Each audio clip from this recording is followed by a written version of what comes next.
Keep in mind, firefighters made dozens of water rescues over the weekend. A spokesperson for Sacramento County confirms one person found in a submerged vehicle in Wilton did not survive.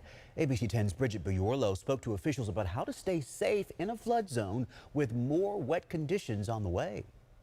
A brief reprieve from the rain for the Sacramento Valley Monday morning, but the remnants of a weekend storm still linger. Just this morning, fire crews rescued a woman trying to get through Twin Cities Road. But as you can see, the road itself is flood covered and didn't take long for her vehicle to become trapped. These cars also falling victim to a flash flood caused by heavy rain and 3 levee breaches in Wilton. We say turn around, don't drown, and there's a reason for that. You know, floodwaters are pretty dangerous.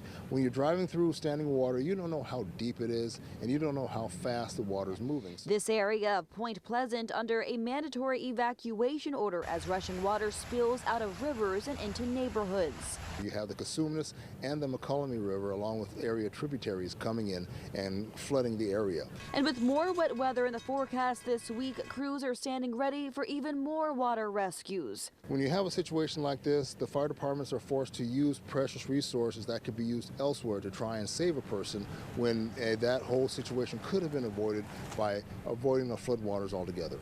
As they urge motorists to heed the warning before taking a chance on the road. When you hit the water, it could take your car and start to wash it away. So it's better to be safe than sorry. Stay away from standing water.